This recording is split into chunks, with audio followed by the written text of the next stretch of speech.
నమస్కారం. ఈనాటి విశ్లేషణకు స్వాగతం. సముద్ర వాణిజ్యం అనగానే మనకు గుర్తొచ్చేది భారీ నౌకలు, సరుకు రవాణా. కాని ఆ సముద్ర జలాల మీద ప్రస్తుతం ప్రపంచంలో ఒక భారీ భౌగోళిక, రాజకీయ చదరంగం నడుస్తోందని మీకు తెలుసా? అవును, ఈరోజు మనం ఈ హై స్టేక్స్ గేమ్ గురించి మాట్లాడుకోబోతున్నాం. ఈ పెద్ద చదరంగంలో ఎక్కడో ఉన్న ఒక చిన్న దీవి ఇప్పుడు ప్రపంచ దేశాల దృష్టిని విపరీతంగా ఆకర్షిస్తోంది. సరే, అసలు ఆ దీవిలో ఏముందో ఇప్పుడు లోతుగా తెలుసుకుందాం. 2021లో అమెరికా ఇంటెలిజెన్స్ ఏజెన్సీలు కొన్ని శాటిలైట్ ఫోటోలు చూసి ఒక్కసారిగా షాకయ్యాయి. ఎందుకంటే భారత సరిహద్దులకు దాదాపు 6,000 కిలోమీటర్ల దూరంలో మారిషస్కు చెందిన ఒక మారుమూల దీవిలో ఎవరూ ఊహించని విధంగా కొన్ని భారీ నిర్మాణాలు బయటపడ్డాయి. అసలా దీవిలో ఏం జరుగుతోంది, దాని ఎవరు నిర్మిస్తున్నారు అన్న ప్రశ్నలు అప్పట్లో పెద్ద కలకలమే రేపాయి. ఈ విశ్లేషణలో మనం ప్రధానంగా 5 అంశాలను చూడబోతున్నాం.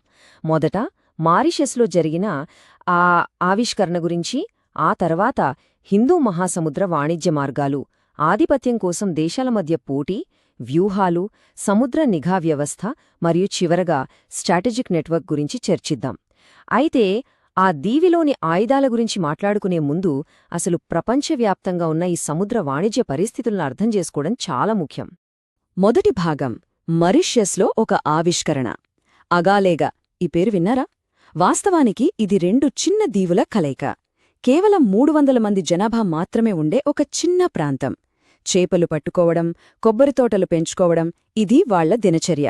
అలాంటి ఒక ప్రశాంతమైన దీవిలో అకస్మాత్తుగా భారీ నిర్మాణాలు జరగడం నిజంగానే ఒక పెద్ద మిస్టరీ. ఇది ఎలా బయటపడిందంటే 2021లో 3 కిలోమీటర్ల పొడవైన ఒక కొత్త రన్వే, అలాగే భారీ నౌకలు ఆగేందుకు వీలుగా లోతైన నీటి జెట్టీలను అమెరికా శాటిలైట్లు గుర్తించాయి. అక్కడ రేవులు, క్రేన్లు కూడా కనిపించాయి. మొదట్లో చైనా తన సముద్ర నెట్వర్క్ను విస్తరిస్తోంది కదా, బహుశా ఇది కూడా అందులో భాగమే అని అందరూ అనుకున్నారు. కాని ఆ నౌకలను ట్రాక్ చేసినప్పుడు తెలిసిన అసలు నిజమేంటంటే ఆ నిర్మాణాలను చేస్తోంది చైనా కాదు, భారతదేశం. దాదాపు $250 మిలియన్ ఈ భారీ మిలిటరీ ప్రాజెక్ట్ అంతర్జాతీయ పరిశీలకులను సైతం ఆశ్చర్యానికి గురిచేసింది. ఇప్పుడు తదుపరి అంశానికి వెళ్దాం. 2వ భాగం హిందూ మహాసముద్ర వాణిజ్య మార్గాలు. ప్రపంచ ఆర్థిక వ్యవస్థకు, అలాగే ఇంధన భద్రతకు ఈ సముద్ర మార్గాలు ఎంత కీలకమో ఈ భాగం మనకు స్పష్టంగా వివరిస్తోంది. మీకో విషయం తెలుసా? ప్రపంచం వ్యాప్తంగా సముద్రం ద్వారా జరిగే మొత్తం చమురు రవాణాలో ఏకంగా 80% ఈ హిందూ మహాసముద్రం గుండానే జరుగుతోంది. స్ట్రేట్ ఆఫ్ హర్మూస్, బాబ్ ఎల్ మాండేబ్, అలాగే మలకా స్ట్రేట్ లాంటి అత్యంత సున్నితమైన, కీలకమైన ప్రాంతాలు ఇక్కడే ఉన్నాయి. దీన్ని బట్టి ప్రపంచ ఇంధన భద్రత ఈ నీటిపై ఎంతగా ఆధారపడిందో మనం ఈజీగా అర్థం చేసుకోవచ్చు. ఇక్కడున్న డేటాను ఒక్కసారి గమనించండి. ప్రపంచ ఇనుప ఉత్పత్తులో 35%, సహజ వాయువులో 28%, బంగారంలో 18% మరియు చమురు నిల్వల్లో 17% నేరుగా ఈ సముద్ర ప్రాంతం నుంచే వస్తున్నాయి. ఇంత అపారమైన వనరులున్నప్పుడు ఏ దేశమైనా ఈ ప్రాంతంపై పట్టు సాధించాలని ఎందుకనుకోడు చెప్పండి? ఈ గణాంకాలు ఆ విషయాన్ని చాలా నిష్పక్షపాతంగా, స్పష్టంగా చెబుతున్నాయి. ఇక ప్రాంతీయంగా చూసుకుంటే భారతదేశం చేసే మొత్తం వాణిజ్యంలో ఏకంగా 95% కేవలం ఈ హిందూ మహాసముద్రంలోని కీలక మార్గాల గుండా సురక్షితంగా ప్రయాణించడంపైనే ఆధారపడి ఉంది. అంటే ప్రాంతీయ ఆర్థిక వ్యవస్థల మనుగడకు ఇది అక్షరాలా ఒక జీవనమరణ సమస్య అన్నమాట. అందుకే ఈ మార్గాలను రక్షించుకోవడానికి తమకంటూ ఒక వ్యూహాత్మక విస్తరణ చేసుకోవడం నేడొక అనివార్యమైన అవసరంగా మారింది.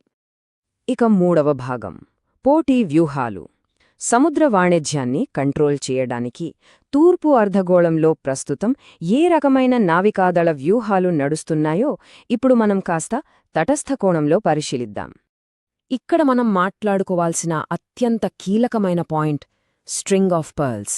ఇది చైనా రూపొందించిన ఒక భారీ భౌగోళిక రాజకీయ వ్యూహం. హిందూ మహాసముద్రమంతటా వాణిజ్య మరియు సైనిక ఓడరేవులతో ఒక పెద్ద నెట్వర్క్ను డెవలప్ చేయడం ద్వారా సముద్ర మార్గాలపై పూర్తి పట్టు సాధించడమే దీని ప్రధాన ఉద్దేశం. అసలీ నెట్వర్క్ ఎంత విశాలమైనదో ఇక్కడ చూడండి. 2017లో ఏకంగా $60 బిలియన్ పెట్టుబడితో నిర్మించిన జిబూటీ వారి మొదటి విదేశీ స్థావరం. ఆ తర్వాత పాకిస్తాన్లోని గ్వాదర్ పోర్ట్, శ్రీలంకలోని హంబంతోట, బంగ్లాదేశ్లోని చిట్టగాంగ్, మరియు ఆఫ్రికాలోని మొంబాసా, దారెస్సలాం ఇలా ఈ పోస్ అన్ని కలిపి సముద్రంలో ఒక నిరంతర ఆధిపత్య గొలుసును లేదా ముత్యాల హారాన్ని ఏర్పాటు చేస్తున్నాయి. అయితే దీనికి దీటుగా ఒక కౌంటర్ వ్యూహం కూడా ఉంది. పెరుగుతున్న విదేశీ నావిక విస్తరణను బ్యాలెన్స్ చేయడానికి మరియు తన సముద్ర వాణిజ్య మార్గాలను మరింత సురక్షితం చేసుకోవడానికి భారతదేశం నెక్లెస్ ఆఫ్ డైమండ్స్ అనే ఒక వ్యూహాత్మక ప్రతిదాడిని ప్రారంభించింది. గ్లోబల్ ట్రేడ్లో మారుతున్న సమీకరణాలకు ఒక దేశం ఎలా బలంగా రెస్పాండ్ అవుతుందో ఇది పర్ఫెక్ట్గా చూపిస్తుంది. ఈ రెండు వ్యూహాలను ఒకసారి పక్కపక్కన పెట్టి కంపేర్ చేద్దాం. స్ట్రింగ్ ఆఫ్ పర్ల్స్ వ్యూహం ప్రధానంగా చైనా భూభాగాన్ని హార్న్ ఆఫ్ ఆఫ్రికాతో కలపడంపై దృష్టి పెడుతుంది. దానికి పూర్తి విరుద్ధంగా నెక్లెస్ ఆఫ్ డైమండ్స్ వ్యూహం ఒమన్లోని దుఖ్, ఇరాన్లోని చాబహార్ మరియు ఇండోనేషియాలోని సబాంగ్ వంటి ప్రాంతాలతో పొత్తులు పెట్టుకుని కీలకమైన సముద్ర మార్గాలను చుట్టుముట్టడంపై దృష్టి పెడుతుంది. ఈ గ్లోబల్ చెస్ బోర్డ్పై ఈ రెండు స్ట్రాటజీలు ఎలా తలపడుతున్నాయో ఇక్కడ మనం చాలా స్పష్టంగా చూడవచ్చు. 4వ భాగం సముద్రనిగాను మెరుగుపరచడం. ఇప్పుడు మనం మళ్లీ మన ఫోకస్ పాయింట్కి వచ్చేద్దాం. ఈ భౌగోళిక వ్యూహాల్లో అసలు ఆగాలేగా బేస్ ఎలాంటి రోల్ ప్లే చేస్తోంది, దాని కెపాసిటీ ఏంటి అన్నది ఇప్పుడు చూద్దాం. ఒక ప్రశాంతమైన దీవి అత్యంత వ్యూహాత్మక సైనిక స్థావరంగా ఎలా మారిందో ఇక్కడ కనిపిస్తున్న టైంలైన్ వివరిస్తోంది. 2015కి ముందు అక్కడ కేవలం చిన్న విమానాలకు సరిపడే ఒకే ఒక చిన్న రన్వే మాత్రమే ఉండేది. 2015లో భారత్ మరియు మారిషస్ మధ్య ఒక అగ్రిమెంట్ కుదిరింది. ఇక కట్ చేస్తే 2021 నాటికి ఉపగ్రహ చిత్రాలలో చూస్తే అక్కడ ఏకంగా ఒక భారీ మిలిటరీ గ్రేడ్ నావికా మరియు వైమానిక కేంద్రం బయటపడింది. ఊహించని మార్పు కదో. ఇక్కడ మనం గమనించాల్సిన మరో ఆసక్తికరమైన విషయమేంటంటే ఇక్కడ డెవలప్ చేసిన ఇన్ఫ్రాస్ట్రక్చర్ భారత నౌకాదళానికి ఒక ఊహించని టాక్టికల్ అడ్వాంటేజ్ని ఇస్తుంది. 3 కిలోమీటర్ల పొడవైన రన్వే, యుద్ధనౌకల ఇంధనం కోసం లోతైన నీటి జెట్టి, అంతెందుకు భారీ యుద్ధ ట్యాంకులను మోసుకెళ్లే బోయింగ్ C-17 గ్లోబ్ మాస్టర్ విమానాలు సైతం ల్యాండ్ అయ్యే కెపాసిటీ దీని సొంతం. నైరుతి హిందూ మహాసముద్రంలో భారత నావికాదళానికి ఇప్పటివరకు ఉన్న ఒక అతిపెద్ద బ్లైండ్ స్పాట్కు ఇది పర్ఫెక్ట్ చెక్ పెట్టింది. ఇందులో మనం ప్రత్యేకంగా మాట్లాడుకోవాల్సింది P-8I పొసైడన్ నిఘా విమానాల గురించి. ఇవి మామూలు విమానాలు కావు. ఏకంగా 1000 కిలోమీటర్ల కంటే ఎక్కువ దూరంలో ఉన్న జలాంతర్గాములను సైతం ఈజీగా వేటాడి ట్రాక్ చేయగలవు. అంటే విదేశీ అణు జలాంతర్గాములుగానీ గూఢచారి నౌకలుగానీ ఇక ఎక్కడా దాక్కోలేవు. వాటిని 24 గంటల పాటు నిరంతరం మానిటర్ చేయవచ్చు. డీప్ సీ సర్వైలెన్స్లో ఇదొక రియల్ గేమ్ చేంజర్ అని చెప్పొచ్చు. అంతేకాదు ఈ స్థావరం ఉన్న భౌగోళిక కోఆర్డినేట్స్ కూడా చాలా కీలకమైనవి. ఇది అత్యంత సున్నితమైన మొజాంబిక్ ఛానల్ను డైరెక్ట్గా పర్యవేక్షిస్తుంది. ఒకవేళ మలాకా స్ట్రెయిట్ మార్గంలో ఎప్పుడైనా ఏదైనా సమస్య వస్తే కేప్ ఆఫ్ గుడ్ హోప్ ద్వారా ఉండే ప్రత్యామ్నాయ మార్గాలను కూడా ఈ అగాలేగా బేస్ ద్వారా ఈజీగా మానిటర్ చేయవచ్చు. సింపుల్గా చెప్పాలంటే ఇంధన రవాణాలో ఉన్న సెక్యూరిటీ రిస్క్స్ని ఇది దాదాపుగా జీరో చేస్తుంది. ఇక 5వ మరియు చివరి భాగం ది స్ట్రాటజిక్ నెట్వర్క్. ఈ అగాలేగా బేస్ అనేది ఎక్కడో విడిగా ఉన్న ఒక ఒంటరి స్థావరం ఏమీ కాదు. ఇది మరింత విశాలమైన బహుళజాతి నిఘా వలయంలో ఎలా ప్లగిన్ చేయబడిందో ఇప్పుడు మనం అర్థం చేసుకుందాం. హిందూ మహాసముద్ర భద్రత అనేది ఎప్పుడూ ఒక దేశం చేతిలో ఉండదు. పశ్చిమ దేశాలైన అమెరికా, బ్రిటన్లు డియాగో గార్సియా నుండి తమ కార్యకలాపాలు సాగిస్తుండగా ఫ్రాన్స్ దేశం రీయూనియన్ మరియు మయోట్ దీవులను కంట్రోల్ చేస్తోంది. ఇప్పుడు మన భారతదేశం అగాలేగా ద్వారా ఈ పశ్చిమ స్థావరాలతో కనెక్ట్ అయి ఎక్కడా బ్రేక్ కాని ఒక పటిష్టమైన నిఘా వలయాన్ని సృష్టిస్తోంది. ఈ నెట్వర్క్ వల్ల ఏ ఒక దేశానికో మొత్తం ఆధిపత్యం దక్కకుండా బ్యాలెన్స్ అవుతోంది. ఇంకో ముఖ్యమైన విషయమేంటంటే ఈ మౌలిక సదుపాయాల అభివృద్ధికి బలమైన దౌత్యపరమైన మద్దతు కూడా ఉంది. ఇండో పసిఫిక్ ప్రాంతంలో శాంతి భద్రతలను కాపాడటానికి, మానిటర్ చేయటానికి ఏర్పడిన క్వాడ్ అంటే అమెరికా, ఆస్ట్రేలియా, జపాన్ మరియు భారతదేశాలు ఈ పరిణామాలకు తమ పూర్తి మద్దతిస్తున్నాయి. మరియు ఇది అద్భుతంగా దేని చూపిస్తుందంటే 2025 నాటికి భారత నావికాదళం నిర్వహించిన ఒక భారీ హైడ్రోగ్రాఫిక్ సర్వే కెపాసిటీని.